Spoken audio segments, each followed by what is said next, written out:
Nous allons maintenant faire la fonction inverse.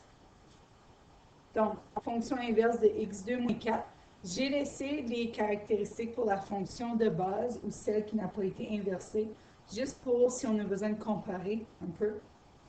Donc, la fonction inverse, y égale 1 sur x2 moins 4. Je vous rappelle que quand vous allez mettre ça dans votre calculatrice, 1 divisé parenthèse x2 moins 4.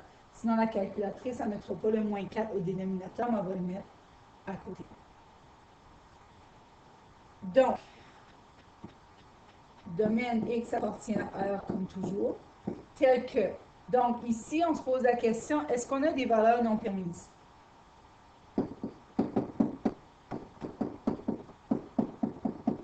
Je factorise, je trouve que x ne peut pas être égal à plus ou moins 2.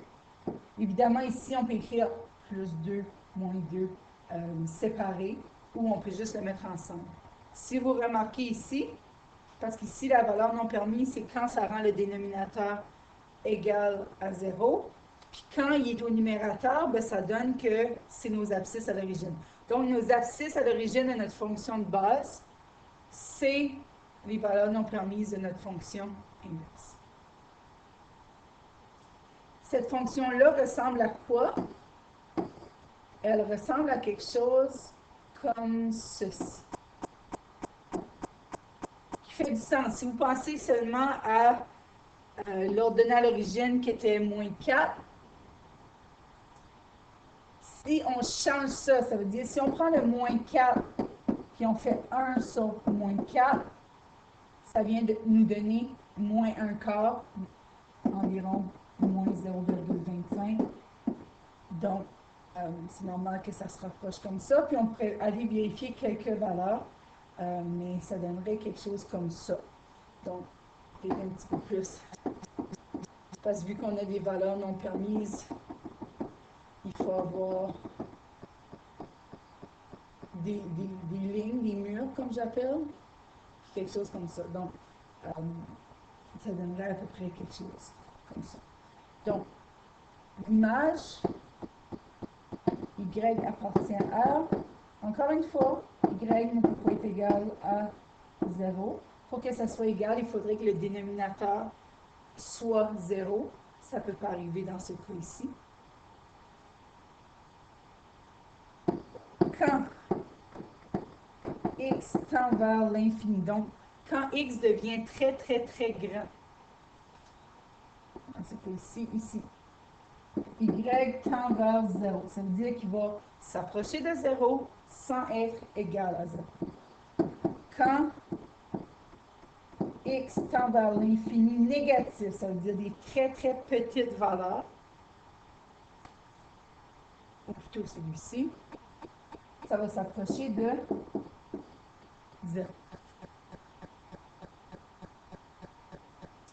Comportement x égale à 0. Donc, on a tout simplement à remplacer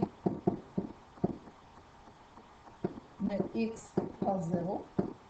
Et on a effectivement trouvé moins un quart, comme je l'avais mentionné dans le dessin. Donc, pour x égale à 0. Les abscisses à l'origine, quand est-ce que cette fonction-là est égale à 0? C'est notre restriction de l'image en y. Donc, aucune, car y ne peut pas être égal à 0. C'est quoi nos valeurs non permises? On l'écrit dans notre domaine, c'est notre restriction. Donc, x égale plus ou moins 2. Donc, à ce point-ci, on a toutes déjà ces réponses-là. L'asymptote verticale, c'est quoi les asymptotes? C'est quoi ces deux murs-là? C'est quoi ces droites-là? X égale à plus 2 et x égale à moins 2. C'est vraiment les murs qui ont été placés parce que les valeurs vont se rapprocher sans y toucher. Donc, c'est vraiment nos murs de protection. On ne peut pas passer à travers ça, on ne peut même pas être égal à ça. Asymptote horizontale, y égale à 0. Je vous rappelle que l'asymptote verticale, c'est en x, c'est vraiment à droite. X égale à moins 2 et x égale à 2. L'asymptote horizontale, c'est vraiment y. Donc, elle serait directement sur l'axe des x, mais c'est vraiment à la droite y égale à 0.